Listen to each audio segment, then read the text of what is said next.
Hola a tots, benvinguts a un nou videotutorial. Estem en geografia de primer de l'ESO, en el tema número 6, que fa referència als paisatges de clima temperat.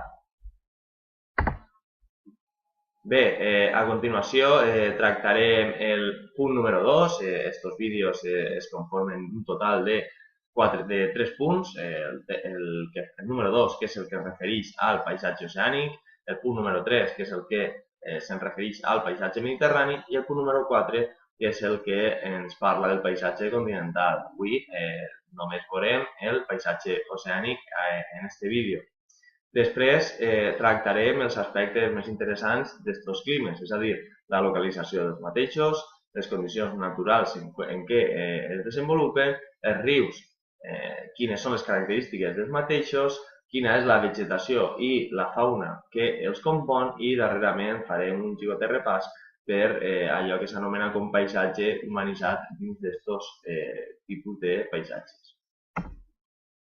Bé, en primera instància, i parlant del clima oceànic, del paisatge oceànic, on es localitza? Aquesta seria la gran pregunta. Bé, a nivell de coordenades geogràfiques es localitza entre els paral·lels 40 i 60 al nord i al sud de l'Equador, tal com podem comprovar en la imatge.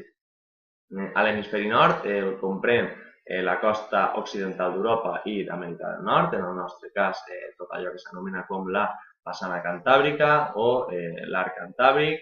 En el cas de l'hemisferi sud estem parlant de la costa sud de Xile i de l'Argentina, la costa sud-est d'Àfrica, és a dir, la zona que es refereix físicament als monts Drakensberg i que està per Sud-àfrica, Austràlia, eixa part del sud-est d'Austràlia, l'illa de Tasmània, que la tenim al sud d'Austràlia, i a l'est d'Austràlia, Nova Zelanda.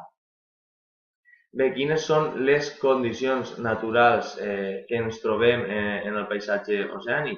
Bé, a grans trets, les zones del clima oceànic se situen a les franges costaneres i aquestes estan totalment determinades i totalment influenciades pels vents de l'oest. Estos s'evaporen quan passen per l'oceà i per tant ens trobem amb un clima molt plujós, tal com podem observar el climograma que tenim al davant, en aquest cas de la ciutat de Dublín. En aquest cas les pluges són habitualment suaus i solen ser persistents. Aquesta acció de l'oceà suavitza les temperatures i no són massa fredes i presenten poques diferències entre les estacions, és a dir, no existeix una oscil·lació tèrmica massa acusada, són bàsicament molt sostingudes al llarg de l'any sense moltes variacions. Sí que és de veres que a majors altituds, com per exemple la de Dublín, les temperatures mitjanes anuals són més baixes que per exemple poden ser, no sé, a Bilbao, a París o a d'altres indrets amb unes latituds més cap al sud o més cap, en aquest cas, cap a l'Equador. També hem de parlar que a la zona d'Europa este clima rep el nom d'Atlàntic, també a banda d'oceànic, per aquesta influència directa de l'oceà en la climatologia i en la temperatura. Tal com veiem, les pluges són abundants i sempre amb unes caigudes de pluges molt bàsiques al llarg de l'any, molt sostingudes també com la temperatura i molt regulars. Bé, pel que fa als punts següents, en primer lloc hem de parlar dels rius, ja que tenim unes pluges suaus i persistents, els rius oceànics tindran un cabal abundant i regular durant tot l'any gràcies a aquestes pluges contínues. Estem parlant de rius, ja ho sabem, en el cas d'Espanya com el Bidasoa, el Nervión, el cas del Garona, no sé, el Rin, Sena, Tàmesis, etc. Quant a la vegetació i la fauna, allò que ens trobarem en els climes oceànics són boscos de fulla caduca formats per espècies com ara els roures, els castanyers, els faigs i que perden les fulles quan comença el fred, deixant tots aquests boscos amb aquestes imatges, amb els arbres totalment pelats i els sols totalment coberts per les fulles.